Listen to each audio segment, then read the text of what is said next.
The Stonecrest Podcast. Spreading awareness within our community.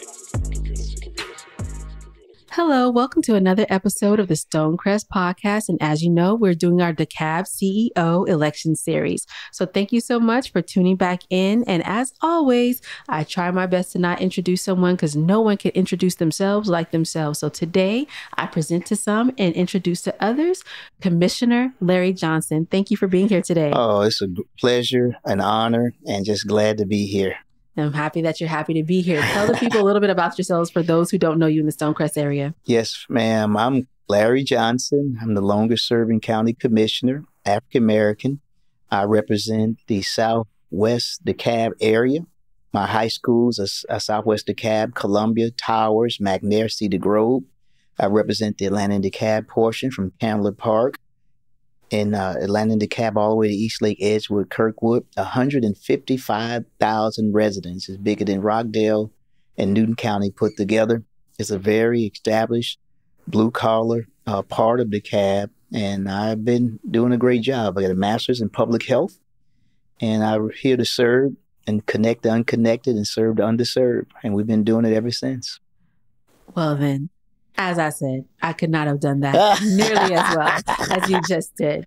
But during my time of interviewing local officials or anyone who is going to come into a space of leadership for our community, I have a question that I've been asking for years throughout my career. And I thought that it would be nice to bring it back for the CEO candidates. All right. And that is, if you had the opportunity to do one thing where you could not fail at all, like you would not fail, what would you choose to do?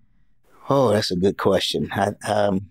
Mine would be being the only child. Mm-hmm. My mom moved here 6 years ago, stage 4 lung cancer. Mm-hmm. And I would love to bring her back.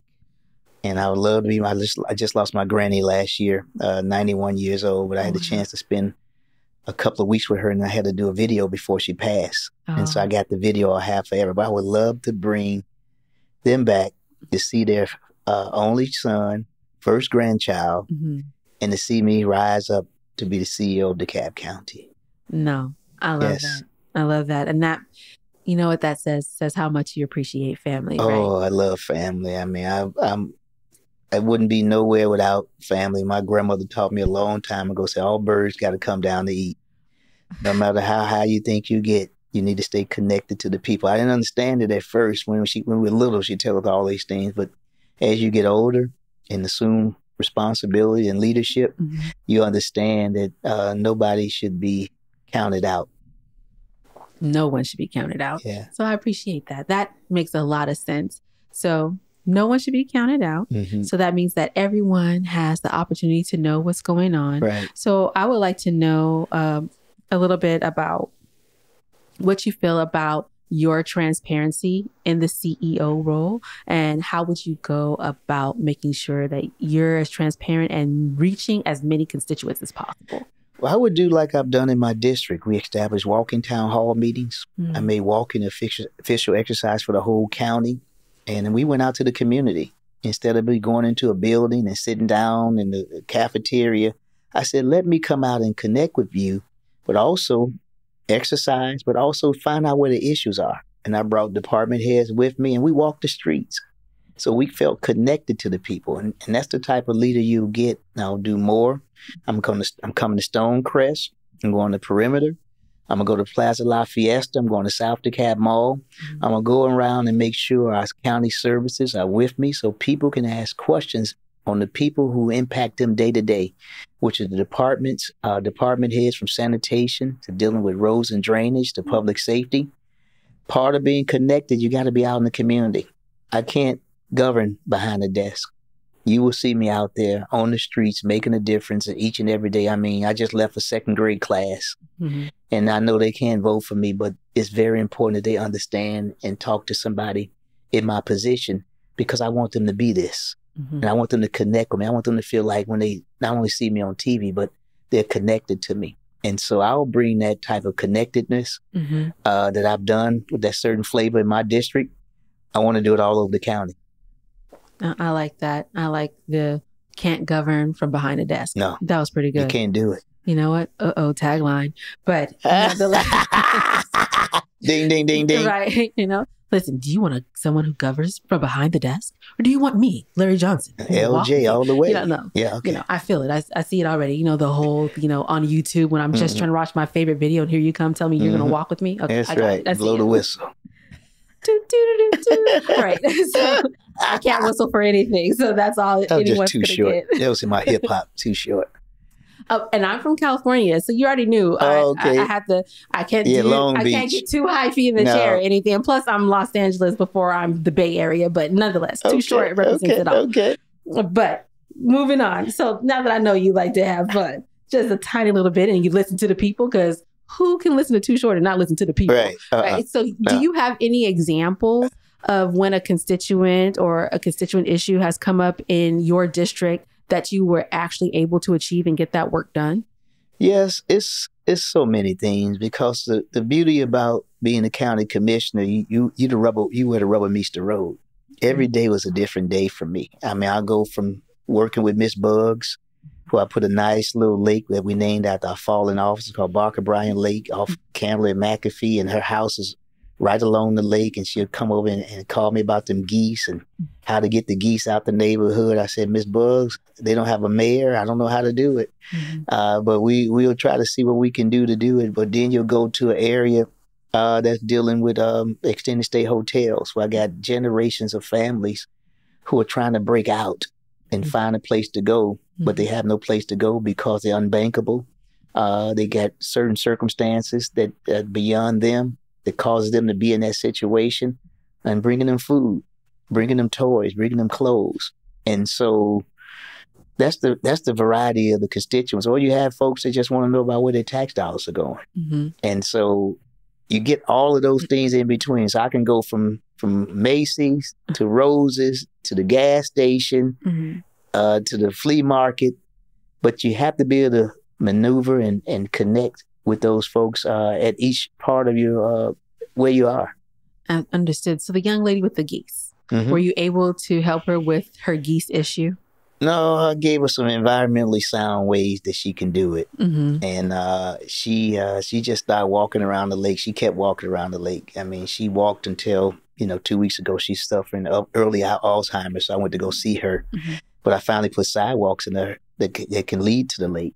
I've been trying to get them sidewalks for 12 years. It's from Candler all the way to McAfee. So now we got it so people who want to walk can come down to the lake and walk on that walking trail. And we got a gazebo. You can fish. All those things right there in their community. I said my thing was to make sure that Miss Bugs got those sidewalks. And it took me a while, but we got them for Miss Bugs. Thank you. Congrats, Miss Bugs. I would say, and look, if you happen to come on YouTube and take I'm gonna send look, it to her. I'm gonna go watch it with her. So I'd like to give her a shout out. There it is. So hi, Miss Bugs. There it is.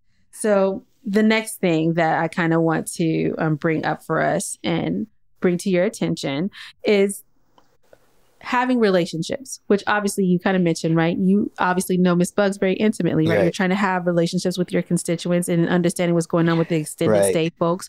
So having relationships is beneficial, but what about the professional relationships that you need to maintain? And over the years, there's been times where DeKalb has had somewhat of a negative reputation for how we've done things and how we've maybe rubbed backs that we shouldn't have been rubbing. So how would you make sure that you're maintaining beneficial relationships with integrity, right? Relationships that the county needs to continue to progress. I would say as a man of faith, you got to understand that the Creator is always with us and around. So whether I'm in the room or with people, you got to maintain your integrity. And people know just working with me that I'm going to focus on what's right, not about who's right. And you got to engage and connect with people from an integral standpoint. And we can't make sure that we get caught up in saying, oh, this person need this because you make more money than this person or your title is bigger. No, this is 100% relationship business, politics. And you got to make sure you maintain your integrity and you have a sense of ethics about yourself that's above reproach, to make sure that you're connecting with the people and make sure you got an honest that you're treating them as the most honest and I would say resilient in a way that you can. And so I will operate and govern that way. And I tell people, don't bring me stuff that you think I'm not here, but I won't be bought. I won't be bullied, won't be bought. And if you're talking about operating that way, you will be turned in and reported to those ABCs that we know about. Yes. Because we're not going to operate that way. No, that makes total sense. Yeah. And, all we want is honesty, right? No. From the person. I'm from the streets where your word was your bond. I grew up in Inglewood, south side of Chicago. And so it was what you see on TV. And now you see it totally was rough down in that area. And you had to maintain your word and you had to operate it. And I know people don't look at the street that way, but you had to have some sense of decency and integrity about yourself because trust is trust. Yes. No matter if you have a degree and you don't have a degree, and you want to be able to maintain that. And so I've been able to operate at that level to connect with people and let them know if I can do it, I can do it. If I can't, I can't. But I'm not going to just say I'm just going to do something and know I can't do it. No. And that makes a lot of sense, right? Because that's kind of like your word is your bond, right? Yeah. So I'm not going to make a commitment that I can't. Right. No, totally get that. And I have to just go ahead and put this out here. You're the second commissioner to come on here and fool me when you're like, yeah, I'm from Inglewood. I was like, I thought he said he was from Chicago, but I forgot that there's two Inglewoods. I'm from California. So anytime I hear Inglewood. Ours with an E, yours with an I. It's with an I, but always up to no good. I was born in Inglewood, Centinela Hospital, represent West Side. Okay, anyway. Cook County, baby. Right. Which one's better? It's a battle of the Ingwoods. That's right. Nonetheless. No, I'm going to let you have it. Y'all had little palm trees. I had maple. We do. We have palm trees. And the weather was nice. We have In-N-Out. We have pastrami sandwiches. We have real Chinese food. Okay. No, you ain't had no real Chinese food. Nah, I got you on that pizza and I got you on the wings. Okay. Yeah. Let's get back to Yeah. You got us on the wings. Okay. That's it. That's all I can get. Okay. All right. Anyway, back to what the matters at hand. That's right. When we think about our county structure, and obviously there's a lot of chicken wings in our county. But if we think about our county structure, how DeKalb County is made up, what are some of the things you would keep the same? And what are some other things you would want to strengthen? I think one of the things I would like to keep is our Parks and Rec department. If you ever got a chance to just connect over there and what we offer our young people from life skills, I got a program called Girls Inc. in one of my rec centers. They teaching the young girls coding already, and they've let the young men come in. And these are girls from 10 to 15 years of age. And it's one of the best programs around. Those life skills. I created the first intergenerational center in the Southeast. It's at Columbia Drive, 2771 Columbia Drive, 30,000 square feet, indoor track. We have aerobics over there. They have stepping classes. They have computers. But it's all generations can use it. And I'm excited about it. Then we put a spray park right next door. Then around the corner, we have a performing arts center called Porter Sanford Performing Arts Center. And next door, I created a amphitheater, 2,500 square feet. And we had Malcolm Jamal Warner there this summer. And he did he had his jazz quartet and did the whole Tribe Called Quest with jazz. Then I did a house music party in September because, I'm a house head and I'm a house music. Then we had Karen White. Karen White came out and Angie Stone. Oh, nice. And so I tried to make it as connected as possible. And so that's under the Parks and Rec department. I created Thriving Thursdays, which every Thursday we had a different musical group come out and we focus on mental health. But we also had it around music, relaxation. So I was able to connect the arts and mental health in that space. And so Parks and Rec is one of those things I'd like to just continue to enhance. The other part would be just working with our sanitation department is very good. They pick up our trash. They're very timely. People respect them. They just do a great job in making sure that our community and a service that people rely on. Because if you don't pick up their trash, remember, you will get a call right away because everybody's used to putting it to the curb and making sure they can put it back empty. The things that I would enhance as I move forward is just to work more with economic development. I want to be able to start moving us with the gig economy, getting ready for the Y and Z generation, because most of us are still thinking that all restaurants are brick and mortar. But I got a place I went to right there on DeKalb Avenue. They got about 12 restaurants and they got a shared kitchen. The place, the lines were around the corner, outside. These were young people. You had to press your order in on a digital tablet, and then you put your face to the screen, and then it would notify when the meal came through the box, and you would pick it up.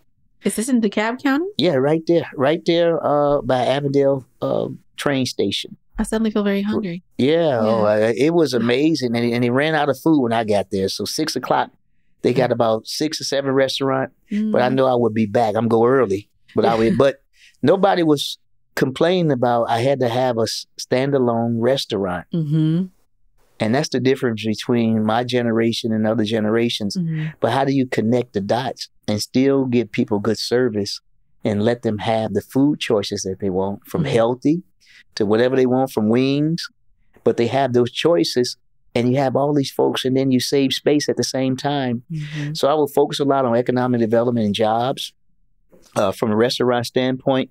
And then I want to do more around enhancing our public safety. How do I can do more to recruit more officers to come? And we're dealing with George Floyd and the nuance of the things that officers have to deal with.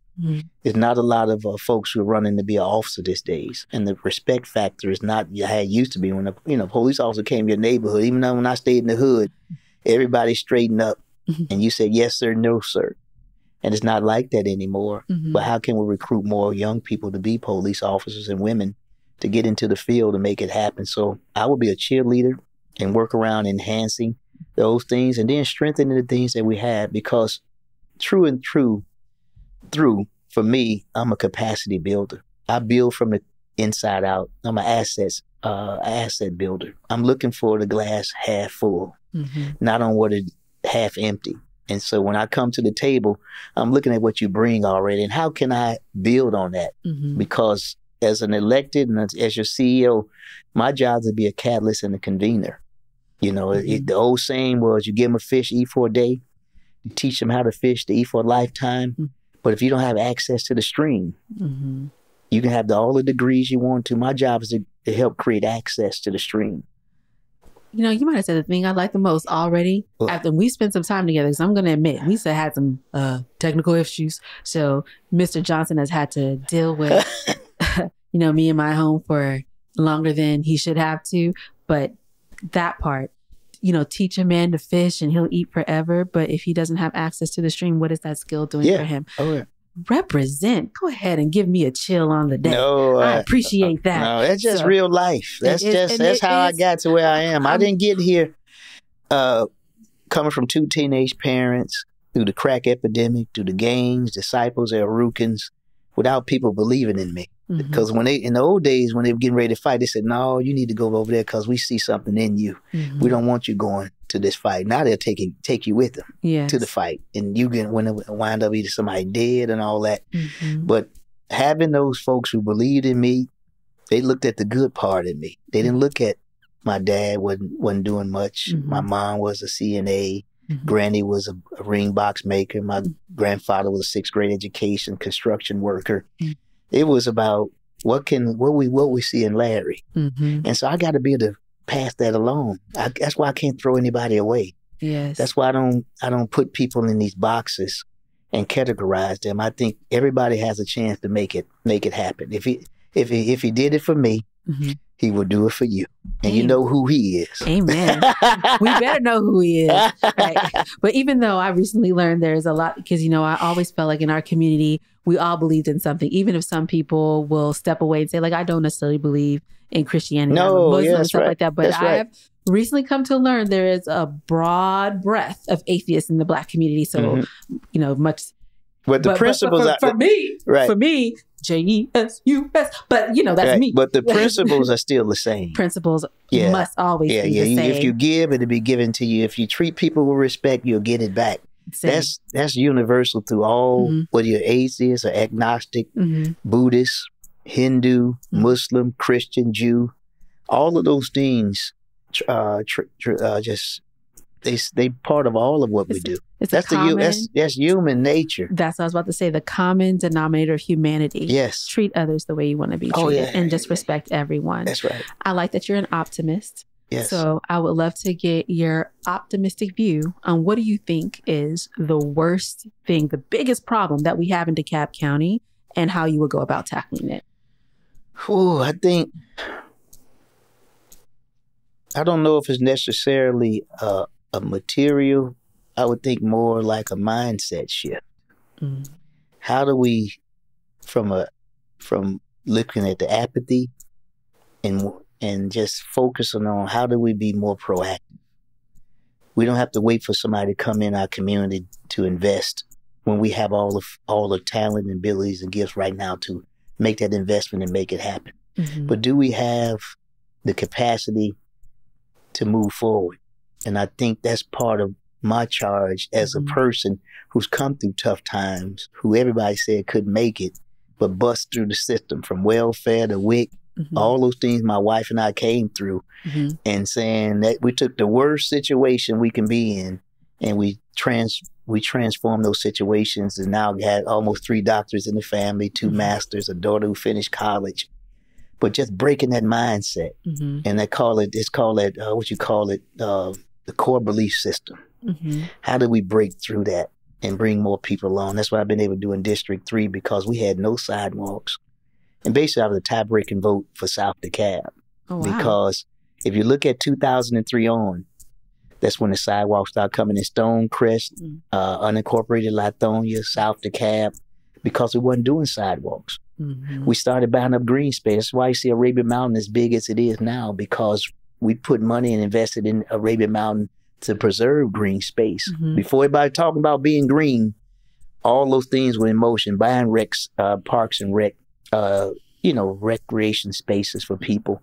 And just think about it now during COVID. That's what people had to use to go out and relax and be well, because everybody can't afford a LA Fitness membership. Absolutely. And so, but the parks and green space, based on what we did in 2003, and then we went a step forward and stopped allowing people in South DeKalb, developers, to just build vinyl siding homes. We said, no, you have to use brick or stucco, hardy plank. That's why these nice homes out here, we made it mandatory to put sidewalks and underground utilities. And then we stopped developers from, when they would take the trees out and materials, they would bury it inside the subdivision. That's why a lot of the older subdivisions got sinkholes. We stopped that in 2003. A lot of folks think that was small, but it helped to preserve the quality of life in the areas that we have now, because you didn't have to deal with wondering if my backyard and things are going to sink, or why I don't have sidewalks in my subdivision. Why do I have to worry about those wires ahead? We took all those things away. If you built a development built after 2003, just by making those decisions, transformed a lot of the things that we had to deal with in South DeKalb from a development standpoint. And then the Great Recession happened, and it took away a lot of the development we were about to take off on. 2008 to 2016 was some of the most critical, rough times in DeKalb's history. Because in 2011 or 2013, I can't remember, we only had $7 million in the bank. Oh, wow. That's how much, because most of our property taxes came from home values. And home values were down 50% and all that. Yeah, and then they were allowing people to buy ninja loans, which is basically you can just say you made this amount of money and you didn't check your income. And people had interest-only mortgages. And that devastated our communities. And so as a county governing leader, I was a presiding officer at the time. I had to deal with all of those things in the midst of that, trying to make sure we didn't lay anybody off. Yes. To keep the services up, because you didn't have the money coming in. They pay for services. How do you manage what to cut and not to cut? Because we were dealing with human beings. Government is not widgets. Yes. It's people. They can say, well, I'm running like a business. Yes, but you're dealing with people's lives. Right. You say run it like a business. Businesses lay people off all the time. Right. And you don't want to think that you're working for a community that you live in and you would just let me go. No. Because, all your services, sanitation. We had to keep the rec centers open, the pools open. You said sanitation. I'm stopping you real quick because I remember y'all used to pick up trash 2 days a week and then you went to one. Yeah. I'm not going to be too mad about it. No, the price you had to pay for two, and I was a person, I didn't vote for I like two. But because I knew what it would do for our communities, a lot of folks, you got to be able to recycle, you got to be able, but a lot of folks are not into all of that. Right. And so that trash going to pile up. And guess what? You get that big garbage can, you still going to have all this extra. And that's what happened. But we had to do that to save money. Otherwise, you would have. Understood. Yeah. Understood. I just wanted to call that out because that was one day. That was the only thing I liked about moving to DeKalb County. I was like, I get two. And I know that's sad. Right. But CEO, I imagine those that things would be things. different. But that was the only thing I said, well, at least my trash is going to get picked up twice. And they were like, yeah, we're going to one. And said, you know what? Let me stop. I'm not going to complain about the trash anymore. Please continue with the things that you would tackle.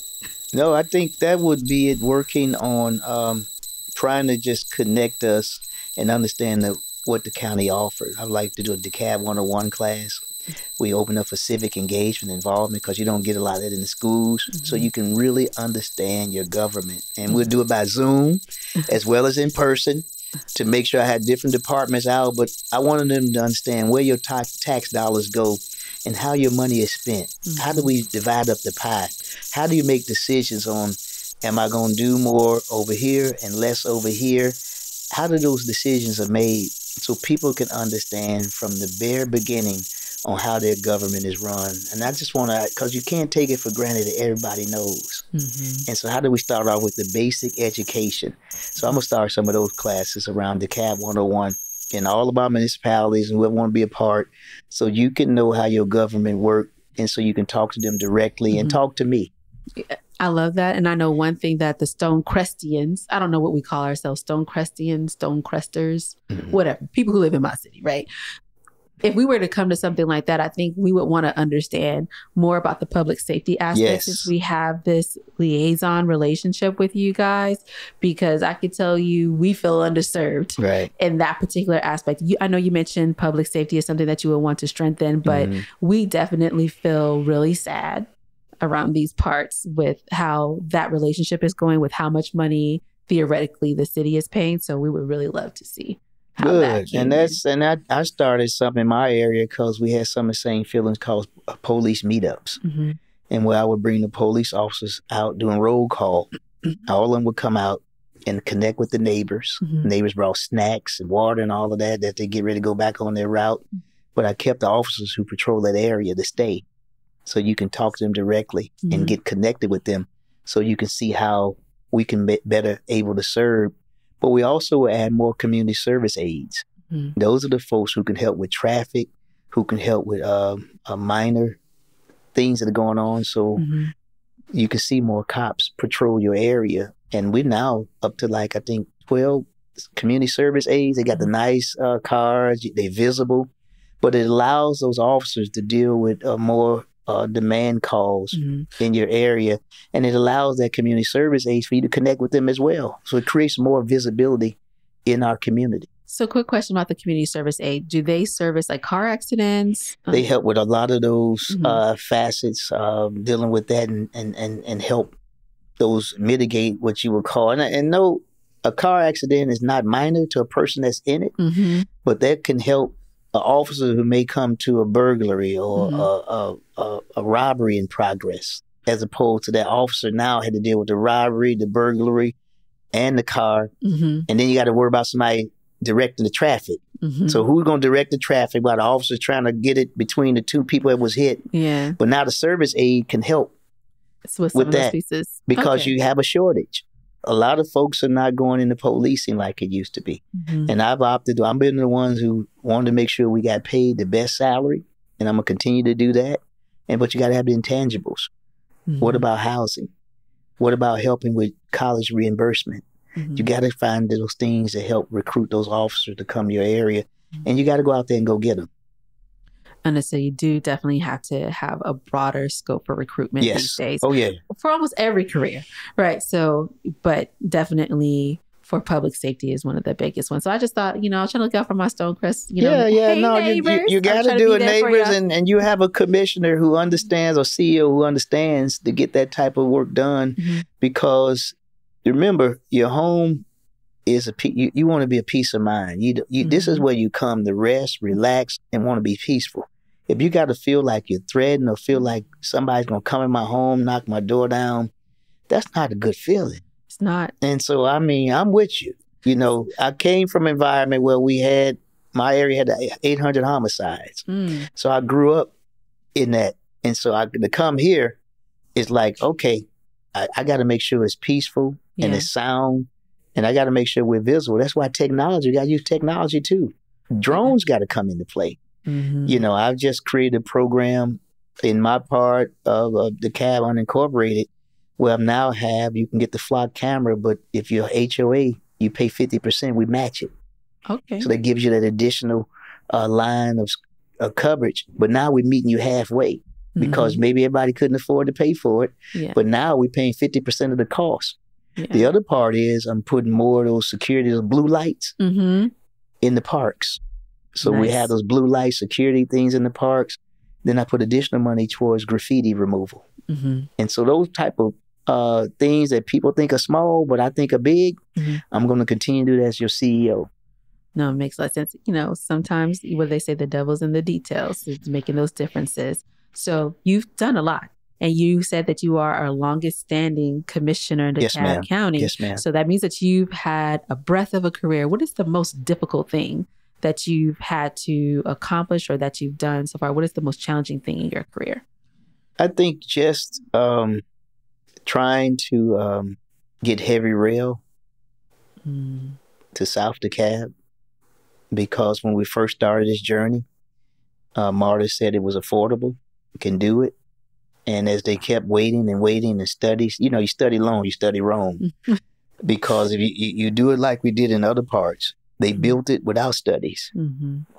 Why we can't get our chance to get real in our community so we can enjoy mixed use, live, work, and play, park and ride, get out the cars, because I-20 is a nightmare now. If you try to get, and when I first moved here in 1993, you can get through I-20 no matter what it was. But now, by 12 o'clock, I-20, 285, you can't get through. And let it be an accident. Don't talk about accidents. You are slowed down forever. So having that heavy rail along I-20 can save us a whole heck of a lot. And guess what? Rockdale can get into it. Cobb down I-20 can get into it. And it leads you, it creates a whole nother facet around economic development. It creates housing. Can help us with restaurants. It can help us with dealing with the environment because we got a lot of high asthma. We're dealing with diabetes, heart disease. You take some of those cars off the street and it can help us connect and do a lot of great things from health and wellness. And so I would love what's one of the toughest tasks, but as CEO, I get a different type of a bully pulpit to try to make sure we can push economic development down here in Southeast DeKalb, Lithonia, Stonecrest, and we can all reap the benefits of success. I really like that when I think about how many times I've actually slept on the 20 freeway since living, again, in DeKalb County, where I never wanted to be, guys. But neither here nor there. But understood, having an opportunity, because I probably would leave my car on the side of the road and go walk to the station because you just need to have an opportunity. We can't see it if you don't never get to experience it. How do I know? How would I know? But man, you can see that to try to get to the Beyonce concert, to get down to see Drake, to go to the World Cup. If I don't have to get in my car and I can get I-20, I can go catch the train. It's a whole different ball game. It is. And go to the world's busiest airport. Come on now. I'm just really hoping, I think the biggest thing is bringing the undesirables, right? That's what everyone says. So combination snack is a public safety piece. So, it can work. Right. It can work.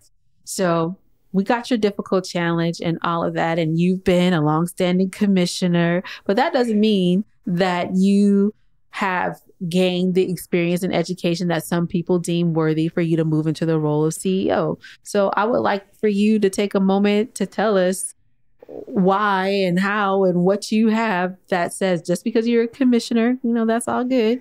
But what have you done to prepare yourself to assume that role? Wow, great question. One of the things I've done is I was president of the National Association of Counties. I had a chance to represent 300 million Americans over 3,000 counties. In order to get that role, this is a nonpartisan organization, but you got to run with Democrats and Republicans. You had to connect the dots all throughout, from Alaska to Maine to Texas. All those places had to vote for you. It's like running for president. And so being in an executive level role allowed me to get $65 billion for all the counties and cities in America. And that's led to food insecurity, all these food boxes we get, paying for the $100 gift cards, getting free COVID tests, shots, helping small businesses with loans and things to get in their communities, helping our schools who were behind 2 years because of COVID. That was one of the biggest things, initiatives that I helped get. And then I got a chance to connect with President Biden, Pete Buttigieg, Vice President Harris, working with our Commerce Secretary. So I have all of those connections already because I served at the executive level. And plus I've served all the counties and still was able to do the work locally in DeKalb. The other part is I did the census in DeKalb. So I went from North DeKalb, Central DeKalb, and South DeKalb. And you know the census was doing 2020, doing COVID. And COVID was no joke. But we were able to get the largest return rate, bigger than 2010, over 66% return rate, which gave us an extra $1 billion. So I worked with all of our cities throughout DeKalb and connected the dots and made that happen. The other part of it is I was over the elections in 2020. And you know that was something. It wasn't. And so I helped get a $10 million grant from the Civic Association that gave us $10 million to enhance the voter experience. I also sponsored a resolution to put ballot in different languages, Korean, Spanish, which was never done before. Then Gwinnett has to do it because it's court mandated. We did it voluntarily. That happened under my leadership. And so you're not getting someone who will come in and have to guess what the job is. You're getting someone who's seasoned, who has the experience, and who has the background, who knows how to get the job done day one in this role as an executive leader. And I know how to bring the different entities together. I also serve at the state level. I'm on the board of managers. That's for all the counties in the state of Georgia. So I get the direct policy for all the counties. And then I got on the special task force around mental health. And so I helped to work around the funding issue on mental health because right now we use our jail for mental health and substance abuse. That's not the place for people who are dealing with mental illness. They need to have treatment. They need to have additional space in our community because in DeKalb County alone, we serve Gwinnett, Rockdale, and some of Clayton County. And we only got what you call 36 beds for almost 1 million people. Think about it, those beds in 10 rooms. And it's 3 beds in 1 room. So that clinically, that's not where you need to be with treatment. And so we're able to get $15 million in the splash to help build a crisis center better than what we have today.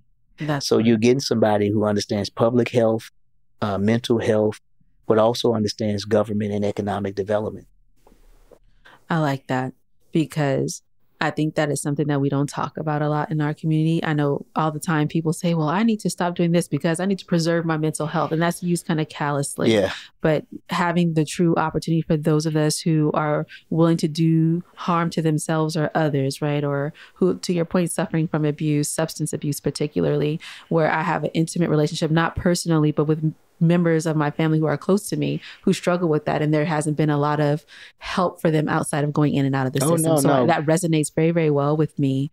And I'm glad that you brought that up. No, I think it's so key. You got to understand, just as an example for men in particular, we started showing modalities around mental illness around 25 years of age. And so you started to see things start to happen, but you see very little treatment places in Georgia for that age group. So guess where they end up? In jail. On the street. But you know, the thing is, you're grown, right? Right. I'm not going to deal with this grown man. Right. And you think that, and we put it off. But no, there's some treatments that need to be done and things you have to do. But we kind of look at it and say no, and we say no, you can't talk about that. I ain't gonna do nothing. You better get yourself together. Yeah, that's but they're going. You better shape up. Yeah, because a lot of us listen through triggers. You filter through your triggers. You don't filter through just listening to what's going on. You judge people based on what I went through, or this person looked like this, and I got to do this, or you see certain communities this way. We got to shift our mindset to understand that let's really truly listen and see what's going on in our community. Because we so much in the hustle and bustle that you'll see somebody after a while sitting on the corner asking for money, and you just start driving past them. Right. And you don't pay attention to it. You'll call, a lot of folks call, can we get that person off the street? Because down inside mentally, you don't want to see it because it reminds you of something else. Why that person sitting at the post office asking money? Call your commissioner and get them out of there. Because you think out of sight, out of mind. No, we got to deal with the root of the issue. They need help. They need treatment. Just by putting them out of sight, yeah, they're going to hide in the bushes. They put tents. They got tents in the bushes. That's true. And they hiding in the bushes. They under the bridge. They stay out of your way. So you feel good about it because you don't see it. But guess what? I tell people, they got homeless under the bridge at 85 in Druid Hills. They got a whole city with a mayor and everything. But wait. We don't got time today. Okay, but I just want people to know the homeless issue is everywhere, not here. With a mayor. Oh yeah, they got rules. There's a mayor. They call the person the mayor. They got their little rules on how they're going to engage. They got a loop. You're gonna come back, and we're gonna specifically talk about this. You got to call my homeless people to come so they can share these, and then you need to go visit. Hold on. We're portable, so let's pivoting. Okay, pivoting because.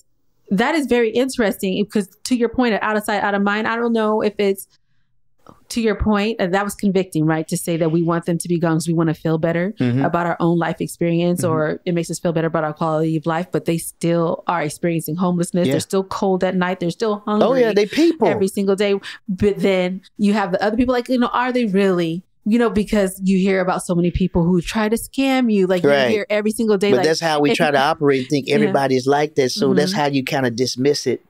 But no, get to know that person. Get to talk. I mean, I had a lady call me. Son was about to kill himself at 285 in Boulder Crest. And this man is one of the most gifted saxophone players. He played for me during my Christmas events and all of that. But he had reached a point where he was getting that age group where it started to impact him. And they would tell him, she went to a couple of service providers, they said, just kick him out. Put him on the street. She said, I'm not going to put my son on the street. But a lot of families and a lot of people have put folks on the street. I met a young lady, I was over there getting my wife a salad. Was it Wednesday? I was trying to get her salad. Young lady, ended up being about 22, 23. She kept opening the door for everybody to go in. And she kept opening the door. And she thought I was going in my car and was ignoring her.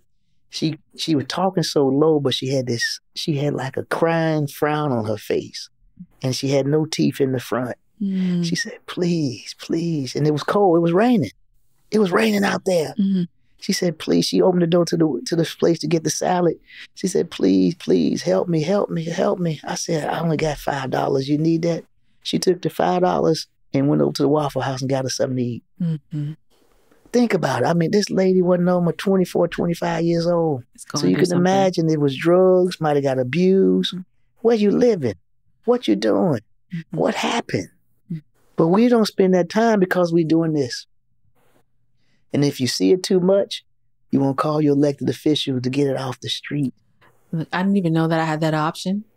I'm not using my resources well, but, and I'm not saying that to be funny, but that is another good point. Like we're not educated and we're so busy comparing we say the North Side don't have this, but they do. I see it everywhere. Yeah. Right. Yeah. It's everywhere. If you are within community and if you're paying attention to what you're going through, it's everywhere. But when you are coming home and you feel like you are lacking so many other things, having this additionally probably weighs over. So I know that we have 2 more questions and we're trying to get out of time and we are definitely, but you're going to come back and we're going to talk about this homeless piece. Right. So what is your overall philosophy for running the county? My overall philosophy would be for running this county is to connect folks like you all, the HOAs, to the services and to make sure that you're getting the services that you deserve. And that would be having, like I said, I'll be bringing out resource fairs. I'll make sure our department heads are connected to you. I'll make sure we have these police meetups more regularly when you talk about your area, who need these to have more police. I'll connect with your city because I want to make sure I do things decently in order. Work with your mayor and your city council people to make sure we understand where the gaps are, what the opportunities lay for us to bridge the gap around public safety, and also work with our young people. We got to get them ready for the 22nd century. So I want to work with the school system and making sure we have programs in place that everybody may not want to go to college, but what do we have jobs that you can go readily involved in? It's like in my area, I have a movie studio, and I've connected my movie studio with the high schools, and they're training them to go into the industry because right now you got to bring the folks from, I mean, to talk about California, but you bring them from California to do the skills. But now we're training them to take a job that's $100,000, and they'll be ready to go straight to work. And in my district alone, I had Jumanji, Jungle Cruise, and some of the Color Purple was filmed in my district. So what about those blockbuster movies, having those young people on the set to make it happen? And so I see myself as an intergenerational leader that will bring that innovation and creativity. I mean, one of my groups is under 21 that I work with called How Big Is Your Dream? Jay Fly. And they just got nominated for a Grammy. Oh, I think I know. I'm familiar with Jay Fly. Yeah. I think he's done some stuff within this community. That's right. Right here in Stonecrest. I think he's going to be at New Black Wall Street soon. Yeah, he's worked with me at the Performing Arts Center. We do a summer camp for the young people. I helped fund that. And then we did a spring break camp. We had Alabama Blind Boys who just won a Grammy, came and got presented an award. Those guys are still around? Oh, look, praise God. The manager lives in my district. Oh, wow. Look, see, I remember being a child and they were super grown. Right. That's right. And then, you talked about trends, you talked about gigs and all of that. So when we think about life, there's nothing new under the sun. Like, what are the trends that you see for DeKalb County a year from now, 5 years from now, 20 years from now? I see we need to become more of the cultural center. I know a lot of happens in Atlanta, but arts, culture, and entertainment. A lot of the people in the music industry started in DeKalb and grew up like what I call Black. You heard Black is a nice R&B artist, and he grew up in our area. You got artists like that. You got what you call just connecting the dots around arts, culture, entertainment that connects all the generations, but highlighting what we can bring because that brings restaurants, that brings other cottage industries to our community, but also tapping into what I would call technology. I want to become the Silicon Valley of the Southeast. How do we connect those jobs, the technology jobs? Because I-20 is close to Facebook, Rivian. We go back to I-20 West. You got Google over there in Douglasville. How do we connect the dots? I mean, we got some of the best colleges in DeKalb, from Agnes Scott. We got Georgia State, Georgia Piedmont. We got Oglethorpe. We got Mercer. We got Emory. How do I use that knowledge industry to make sure people want to plant themselves right here in DeKalb and connect the dots? Love that. Love that. Now I want to say thank you. All right. That's the end of the scheduled questions. Oh, right? You had the conversation that I wanted to have, but I would love to give you this opportunity to go ahead and talk to my neighbors, my Stonecrestians, Stonecresters, whatever we're going to call them, DeKalb constituents. That's right. About your campaign, what you represent, and what you need them to know about you, Mr. Larry Johnson, and finally, where they can find you. If you can conclude with that, that would be fantastic. Beautiful. I just want to talk to my Stonecrest neighbors and friends and residents, and we have been on this journey together for a long time. Well, you didn't have sidewalks. I made sure we had sidewalks in our areas before you became a city. I made sure that we had green space around Arabia Mountain. I fought to make sure that Stonecrest Mall was a place that people felt was a destination point in our community. I want to help you connect the dot around public safety, where you feel safe in your community and you can walk in your area and get on that trail and feel safe. I want to make sure our young people feel like they're at the table in the park, and make sure I connect with our school system to make sure the education in this community is best. And that's why I'll focus a lot on early learning to get ready from 0 to 4. So our kids can get ready for kindergarten, ready to read and move forward. I'm at lj4ceo.com. And here's my little card I have, my QR code. I'm going to leave it up there so y'all can print it out. And I would like to be your CEO. And I'm going to do what I can to continue to make a difference, because we make the path by walking it together. Public safety, economic development, early learning education, getting rid of these potholes, and focusing on prevention. And so I just need your support. I need your prayers. A lot of you all know that I'm about taking care of business and working in our community. I eat, sleep, wept, slept, fought, salt, South DeKalb in this area. And I want to continue to do that. So we're going to go from Linwood to Glenwood to Ellenwood and make it happen. So please vote for me early, April 29th through May 17th or May 21st. The date, my birthday's on May 22nd. So I want y'all to help me have a happy, happy birthday. And I can't do it without you. So but thank you for me being on this podcast. I enjoyed it. And I hope to come back soon. Thank you. I hope that you come back soon also, because we're going to talk about this here city that I didn't know anything about. So I'm going to have to do my research. Yes. And then maybe we can do like a little panel situation because I'm into this. My Stonecrest neighbors probably don't care as much as I do. We'll have to find another opportunity to go ahead and tell that story. Probably this one's not the platform, but we're going to find a way because it impacts everybody. But it impacts, right, it does impact us as well. Because your service, they go to emergency room at Grady, you paying for all of that. All of those things. So with that being said, I do thank you so much again. So thank you for thanking me. First, I think you might be the first person to bring a prop and also the first person to thank me before I was able to thank them. No, thank you, Stonecrest. This medium that you have that can connect you with some of the leaders in our community, this is a godsend. So this is an educational format that I think is well-deserved and well-known. I just thank you all as a husband and wife team because you could be doing a whole lot of things, but you have taken time out to educate your folks about public policy and Larry Johnson, your next CEO of DeKalb. Watch out now. So bye, neighbors. Until next time. Thank you.